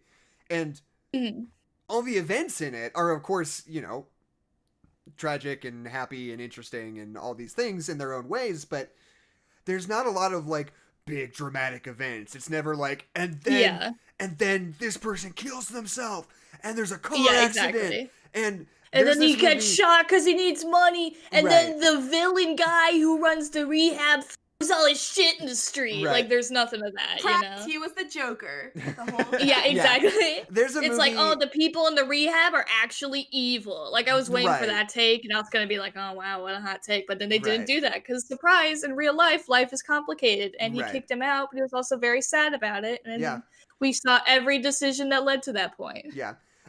There's a movie called Once We're Warriors that I watched when I took a New Zealand film class in college that I think is just the perfect example of that, of like the opposite of this, where it's like a really like tragic drama that feels the need to just like have like huge, insanely tragic, dramatic things happen all the time, where it's just like It's not a movie I hate. I think the movie like works out pretty well in the end, but it's just about this like impoverished like Maori New Zealand family, and it's like, and then the husband beats the wife, and then they all have a party and they have to act like everything's fine, but then the husband starts beating the kids at the party, and then the teenage daughter kills herself, and like all these like big huge like scenarios that they conjure up for like maximum impact, you know. Maximum gotcha. Yeah. Yeah, and like this movie like doesn't that. feel like it needs to do that, you know? What's up, Anna? Were you saying something? No, I was just saying, like, you don't, like, I mean, comparatively few people live in scenarios where it's just like one catastrophically bad thing after another. Right, But yeah. life can still be like immeasurably tragic without Right. that. Yeah. Like, yeah, I mean, if your community is like a music scene and that's how you connect with people, and then you lose that connection, like, that's like completely life altering, and Right. you know, And it's your community, it's your passion, it's your life, career, like, livelihood, your career. Right. Like, that is a loss that is interesting to look at. Right. but at the same time, I was really happy that they didn't portray being deaf as like a death sentence. Like, they made it really clear that, like, no, you can just, like, this is just a way that people live sometimes. Like, they have, there's, like, this community, and, like, there are job opportunities that he likes to do, and, like, people just, like, live really normally. It's not like, oh, no, you're deaf now, and your life is over because you're deaf. It's, like, clearly there are things that he can do to be happy in that situation. It's just, like, he can't yet bring himself to choose that route. Yeah, there's a lot of cognitive dissonance. Like, I can't be anything else. This is who I am. Right. And the other But it's thing not a about death sentence.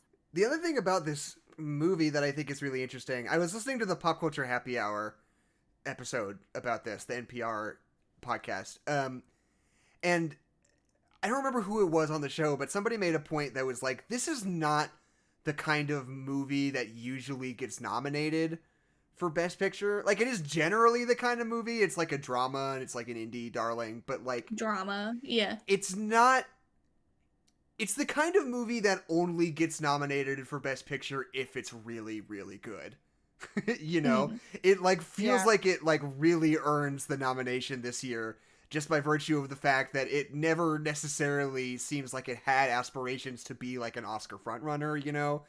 There's not like big blow up Oscar scenes where people yell at each other that you can play for your little hot clip during the ceremony, you know? Oh, you know they're gonna play that clip for the hot clip where they're yelling at each other as she tries to drive away. You know that's the one that they're playing. Well, Maybe him banging on the drums in that scene. That's Right. that's what I bet. But it's not like the slide scene. It's not like an Oscar movie though, you know? And it's just great that it's getting this kind of awards attention because it just rules. Because it's just really good, and like, you know, because there were movies like this year, like Trial of Chicago 7, obviously big Oscar movie, like made with Oscars in mind, lots of money behind its campaign. Mank probably a little bit less so, but like, you know, there are movies like that where it's just like, yeah, obviously, you know.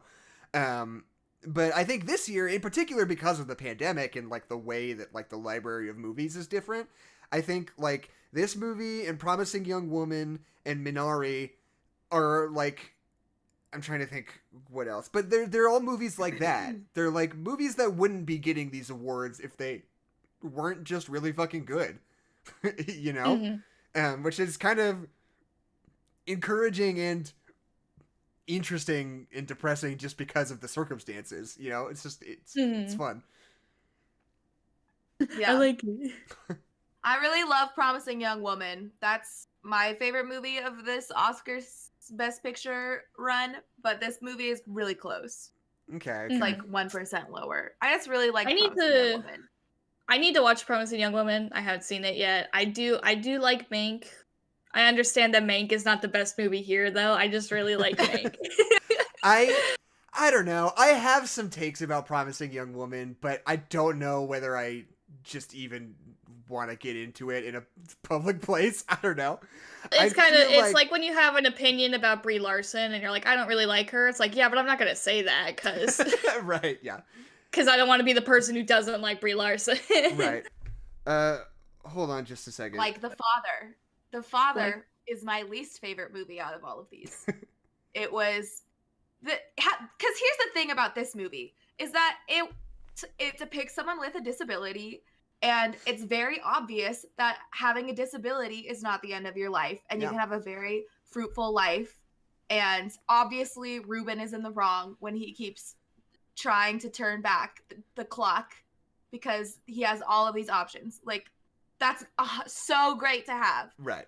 The Father is, they said, here's a premise. What if Alzheimer's was sad?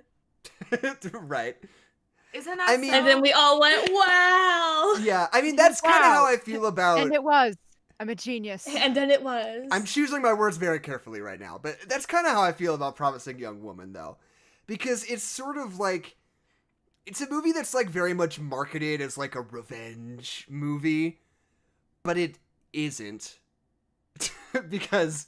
And, you know, that's sort of like the give and take of it, is like you want her to, but it's kind of frustrating that she doesn't really. But like, my biggest problem is, I guess this is spoilers for the movie. Maybe I shouldn't talk about it right here. But in general, I think the thesis of the movie is like, isn't it so fucked up that like rape culture is such a profoundly saturated element of our culture, and that it's almost impossible to escape it, and how if you're a victim of this sort of trauma, how do you, like, it's absolutely inescapable, and it's like almost nigh impossible to like move on from it. And I'm like, yeah. And I keep waiting for like a but, or like an and, or like some other element of this story, some other like some sort of like tension in the theming of the movie, and the whole time the movie's just like, yeah, that's bad. And I'm like, I guess, like, I don't know if that's like a take, though.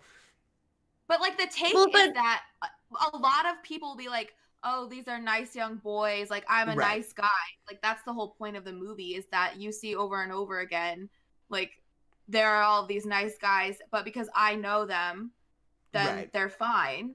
Which is, like, it's interesting to see. Like, maybe there isn't a huge twist within the confines of the script, but like as a cultural movement, you're like, oh yeah, actually when I picture these people, I'm not like this, oh, what a fine young specimen who is a doctor and is so good with kids. Like, you're thinking of like a big scary boogeyman. Right. Whereas The Father, this is it's shot so well, it's acted so well, it's a really interesting dive into what it would be like in the mind of someone who has dementia or Alzheimer's and is losing track of time. Like, that is all fascinating. But I would say that it's up towards the level of music, like the Sia movie, where they were like, "This, how do you deal with someone who's having a meltdown? Is you crush them with your body. That's the way that it's right." And you should do that in real life. Do it right now. It won't hurt them. Like, it's best for them. Exactly. But The Father, the whole time, is every single character will be like, remember yesterday? Remember this person? How come you didn't get dressed today? What's going on? What's wrong with you? Why can't you remember? Why don't you recognize me? Instead of like trying to ground him in their reality, just like being kind and considerate towards him. And they don't do a fantastic job of being like, actually, this is not how you should be speaking to someone who is losing their memory. That is just I can't. Isn't it sad? Isn't it sad? One of our great grandmas had she had Alzheimer's, and it was very sad because she was old enough that when we were little kids, she just like didn't know who we were, and it was sad. We basically but it would really be like had a relationship with her. Yeah, exactly. But we'd be like, "Hi, Grandma," and she'd be like, "Oh, hi, kid." I cannot fathom in 10 billion years being like, "Why don't you know who I am, Grandma?" Like, what the fuck? What kind of person would be mad at somebody for having dementia? You don't remember me? cringe. Yeah. You have you have a thing that makes you lose your memory and you don't remember who I am? Like, bitch, remind them nicely. Like, I can't fathom in a million years being like, hey, grandpa, square up, you know? Square up. I saw something I'm gonna about, punch the about, Alzheimer's right out of you. About Alzheimer's. Sorry, this is like a little bit of a tangent, but about how people with Alzheimer's don't like. A lot of the times they don't remember who you are, but they do remember like how they feel about you when they look at you. Right. Yeah. Which is why there's a lot of like, you know, thinking that like your son is your husband Right. or something like that, because it's like you don't know exactly who that is, but you remember that you like love them tremendously, and Right. like that's kind of all you have to go on, and like shit's sad, yo. It is sad, but maybe instead of being like, how come you don't remember your live-in nurse, idiot? They're gonna be here soon, and you need to get dressed. Like, be like, how many times do we have to teach you this lesson, old man? Exactly. Like, say, this is my friend. He's here to help you. Right. Like, with whatever you need. Yeah. I still haven't seen the Fire. I don't have a taste. Don't watch it. It's not worth it. Okay. I legitimately, I had an anxiety attack. I cried. My eyes were shaking. I should have walked out of the movie, but I was like, oh, The Prestige. So I stayed. The Prestige. Should have been watching The Prestige. I should have watched The Prestige. The Prestige never gave me an anxiety attack. Oh, man. You know what's a good I fucking got movie? an anxiety attack during The Prestige. We should... I'm so mad I didn't watch The Prestige in Fortnite. I just think about it a lot. I wish I had. Well, maybe learn from this movie and be okay with the fact that your life is moving forward without that experience. I couldn't watch The Prestige on Fortnite, and I'll just have to live with that. But you could watch The Prestige and still play Fortnite. And you know what? Good news, Tomato Town is still there. Right? As far as the... Let me just refresh my news feed. Oh no! Oh no! Tomato Town! But yeah, I mean, as far as the Best Picture nominations this year, obviously, I think Sound of Metal is my favorite. I'm not sure it'll win. I feel very certain that Nomadland's gonna win.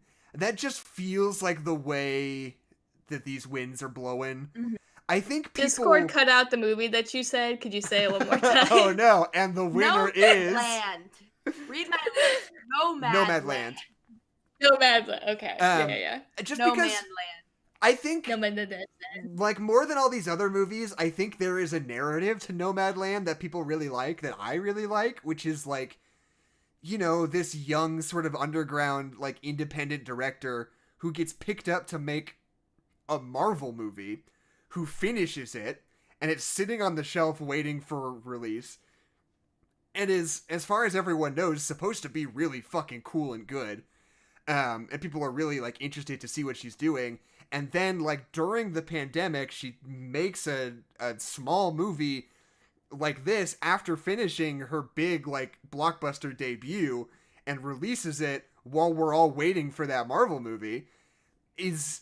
like such a cool, interesting career move, and Chloe Zhao is just like turning into this like Mount Rushmore director of this decade, like all at once. It feels like it's happening so fast, and it's so interesting that I think people want that to be the narrative. I think they want Chloe Zhao to have won Best Picture before her Marvel movie comes out, you know? Like, the movie that she made in between when she finished her Marvel movie and when it came out won Best Picture. Like, just wild. A successful Chinese lady. Absolutely. But yeah, I really like Nomadland. I really like Mank. And Judas and the Black Messiah... I like, but I didn't like it as much as I was hoping I was going to. I kind of had inflated expectations, I think, because I watched that one and I was just like, yeah. That was like a sad story about a really tragic event in history, and it really made me think about, like, you know, the way that, like, law enforcement and FBI target black people. And I was like, yeah. and then I was like, okay, I knew the police were bad. Yeah. I had a feeling. My sister brought up the point where she wishes that the cast was closer to the age of That's the been actual a big people. point of discourse around the movie, which I think is Because interesting. it's like obviously it's done very well. Like Lakeith Stanfield, my love. Right. But it's like Fred Hampton was 24 years old. I'm not even 24 yet. Like exactly. Like a 24-year-old looks like they're 24. A person, a racist person, found me on my social media and disagreed with some things that I'd said on there, and he was like, "Don't listen to her. She's just an Asian teenager." So right, yeah. All I say, look young. Like right. I feel like there would have been a little more like, oh yeah, social movements are run by young people, and that's dangerous for them, and that hits a little more personally than like, if the person looks generically younger, 30-ish. But I think... and that's something that Chicago the Trial 7. Whoa. Chicago the definitely Trial 7. gets on more. Just 7 of the Chicago trial. Yeah, you know. Trial. The 7 Chicago trials. Yeah, Chicago and the 7 Rings. that movie talks about it more. Nutcracker and the 7 trials. Barbie and the 7 dancing Chicago trials. Sorry, what were you saying, Adeline? I'm saying that movie touches on like the people that are on trial being young better in that film than they do. Yeah. I think there is sort of a give and take though, because I feel like just the way we watch movies, I think if Fred Hampton looked like a teenager in that movie, it would be harder for the audience to take him seriously, you know? Which, you know, wasn't necessarily a problem in real life, or maybe it was, but like, it's just sort of that give and take. Like, it would double down on the tragedy of what happened, but I feel like it might sort of undercut, like, the actual content of, like, what he was espousing at the time, if you're seeing it on screen. You know, because it's different in real life than it is in a movie. Like, the way that we watch movies is different than the way we interact with the world, and I feel like having somebody who looks really, really young playing Fred Hampton in that movie would kind of undercut his messaging a little bit, if that makes any sense. I can see You that. just hate young people. Yeah, sure. That's okay. I still think Gary Oldman was too old to play Mink, too. That's another one. Yeah, that's I don't fair. even know. It's really fair. They're like 60. He looks 30. It's a weird one. It's just a weird one. I don't know. I have no opinion. It's weird. I'm blind. I don't know. Did he do great? Yeah, but it makes sense. Not a ton. Not a ton. But I still haven't seen the What father... if he was like, okay, wait, hold on. Okay. Alternate universe for the person who's playing Mank is actually 12. Better or worse? Little Mank. We did this. Make babies. Did we already do this? Oh, we did already do this. Yeah. I was there too. I probably played along with that goof and it's just totally gone. Yeah. What's a good Muppet Babies Anyway, if poll? you didn't listen to that podcast, hi. What if Mank was a little baby? Mank babies, and they gave one of the other screenwriters a twin sister that never shows up in any of the other media. Zing. Okay. That was a Muppet Babies joke. We can move on. I still haven't seen Minari either, and I'm hoping to get that done soon. I definitely want to see it before the ceremony. But the Olympic ceremony. And like by all accounts, great movie. Haven't seen it. I can't really speak to it. Besides, sounds good. Sounds like it's good, probably. But as far as Sound of Metal goes, like I said before, I think it's so exciting that Paul Raci got nominated for Best Supporting Actor. It's one of those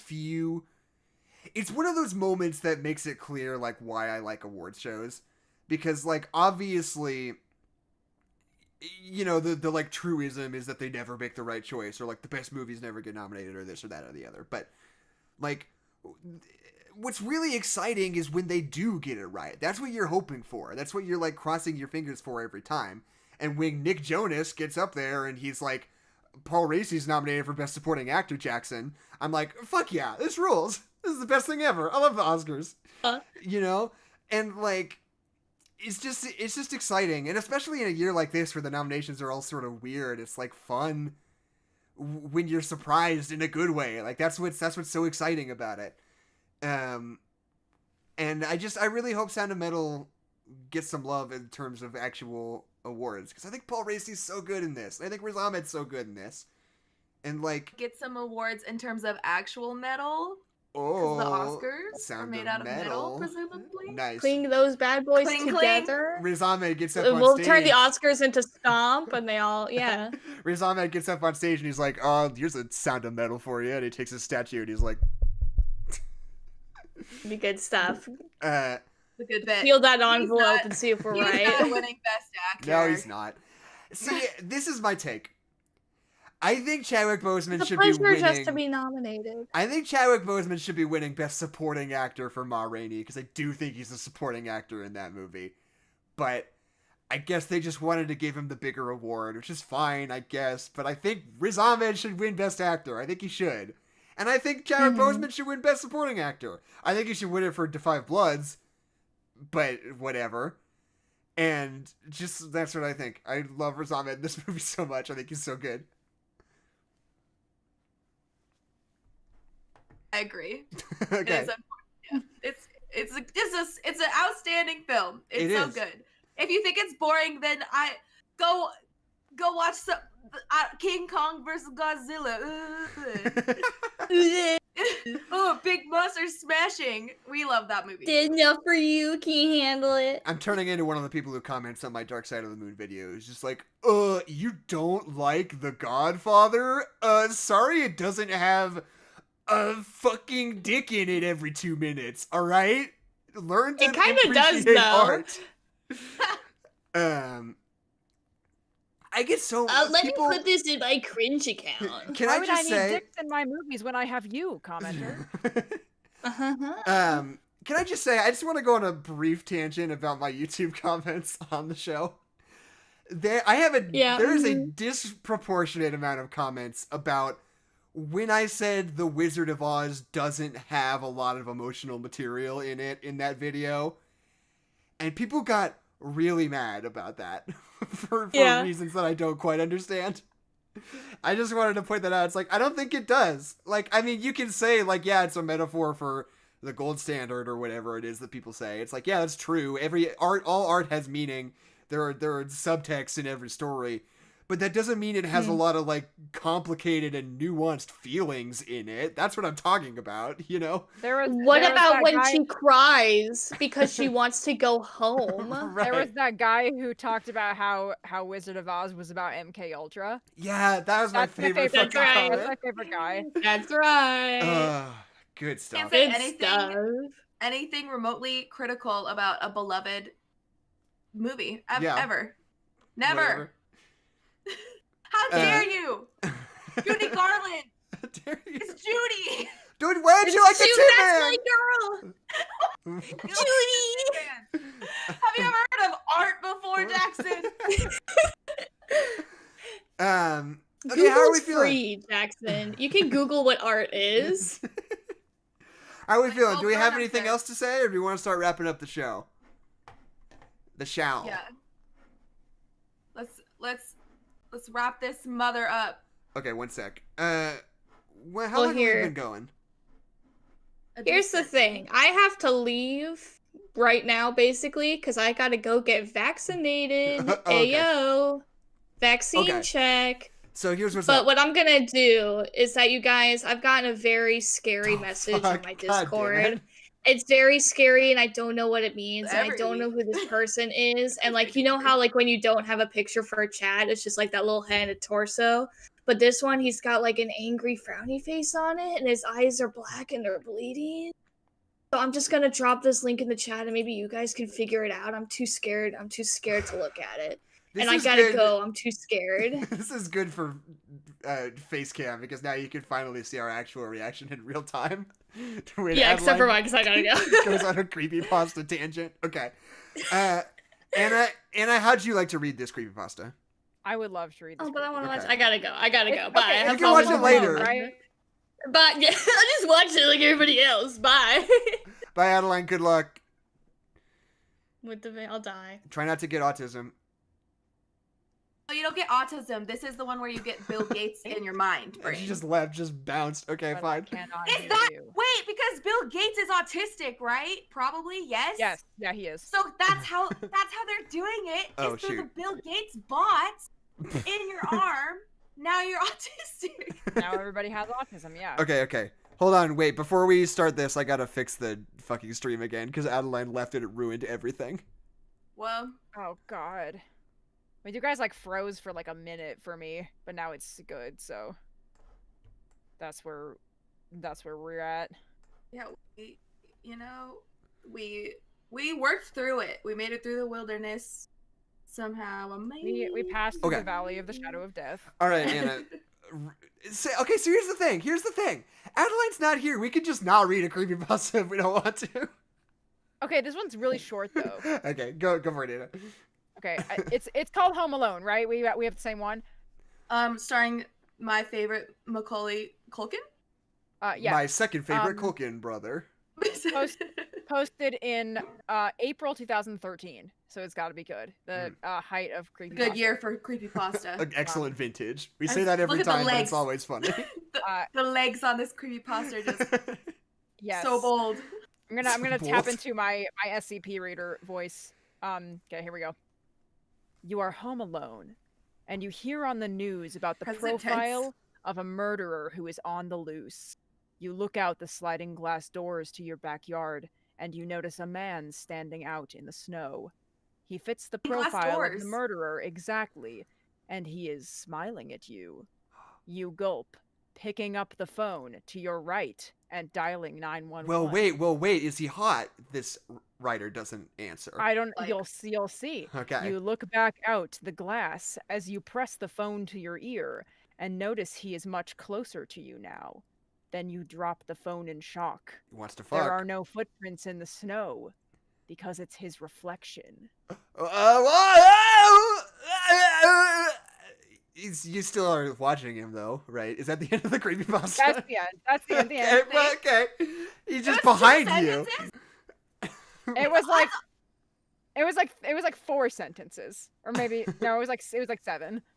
That's not even Always- scary. Just because he's behind you instead of in front of you, who cares? He's still gonna come get you. Yeah. We don't even know if he's hot. Yeah. He's not even Yeah, a I guess- scary monster or anything.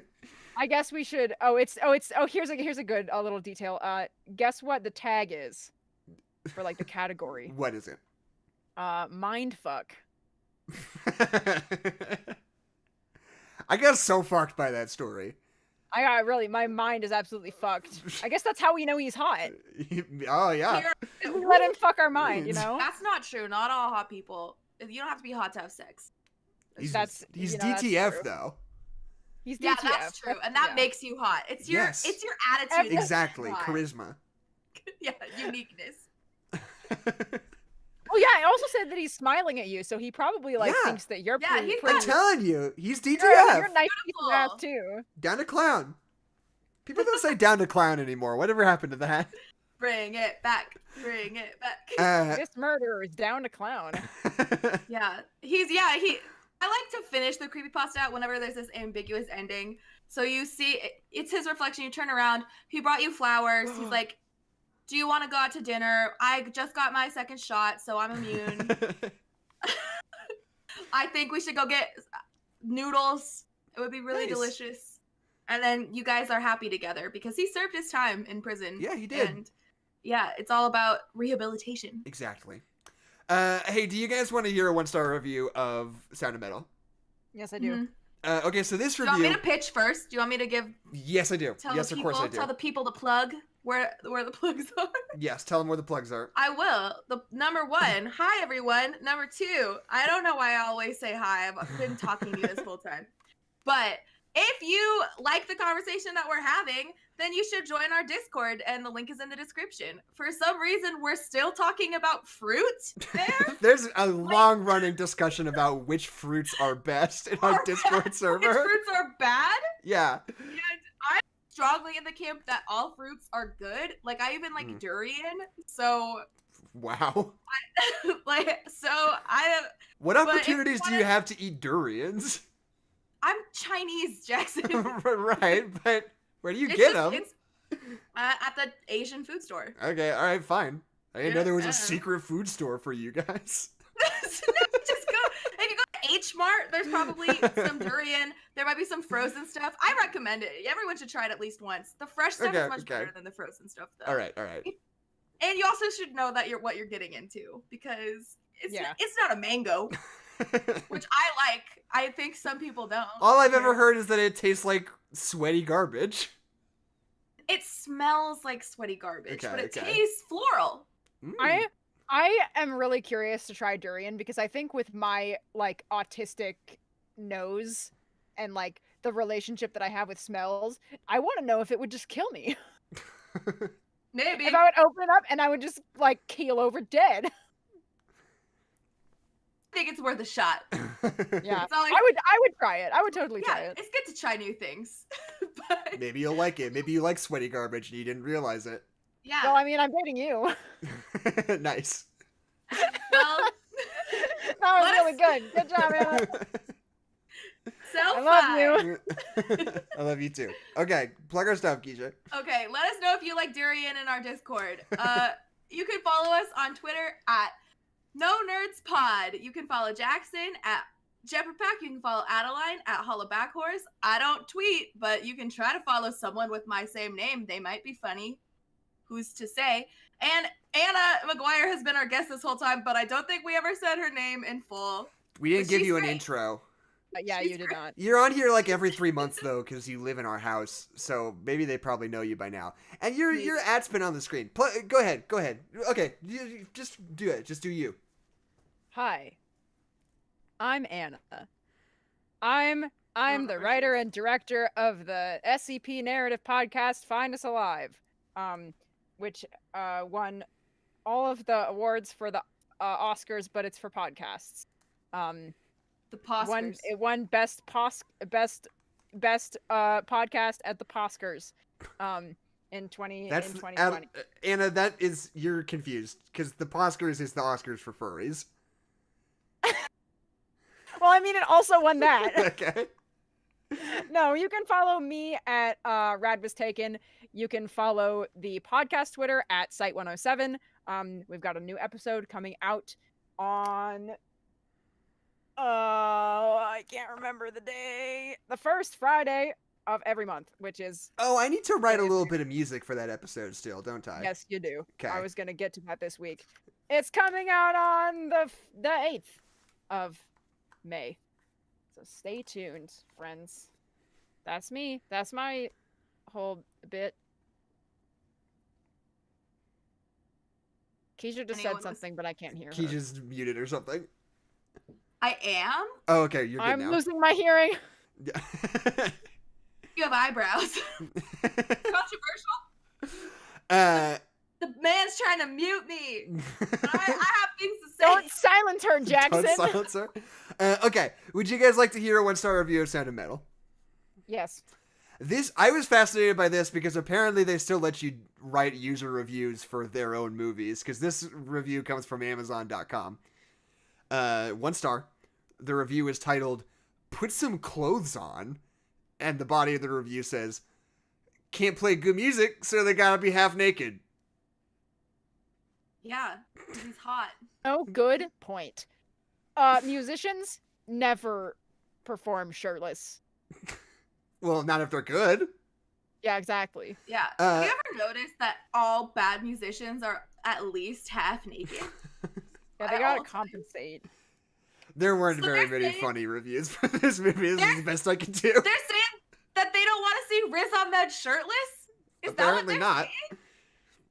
they're saying? Anyway, my name Do is you Jackson like McMurray. things? My name is Kezia Rhodes. My name is Anna Maguire. Adeline And I'm Buzz's here. Adeline McMurray. And this has been No Nerds Allowed. Thank you. Thank you. Peace out. Okay, bye. Well, it's not bye yet. That's just the end of the podcast. We'll wrap it up at the stream. But, yeah, sorry that Should I stop recording? Yeah, you can stop recording. Sorry that the podcasts were late this week. It took me like a fucking week and a half to edit the Godzilla vs. Kong episode for multiple reasons. Not the least of which is that I had to bleep out the word Godzilla like 800 times in it.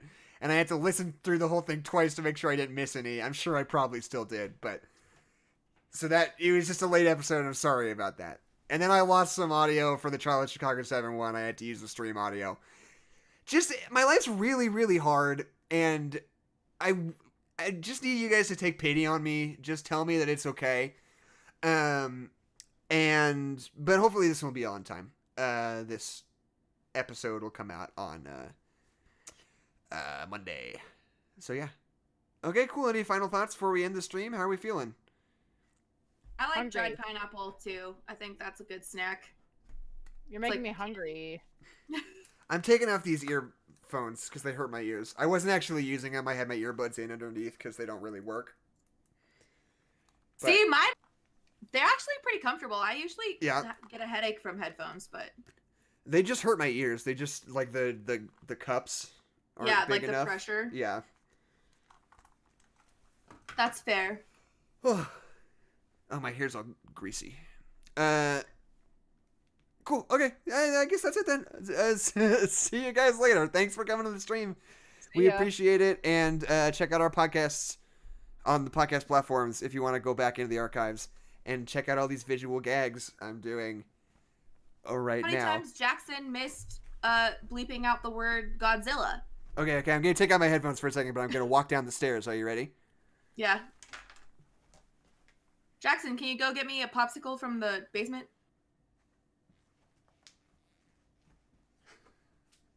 Wow.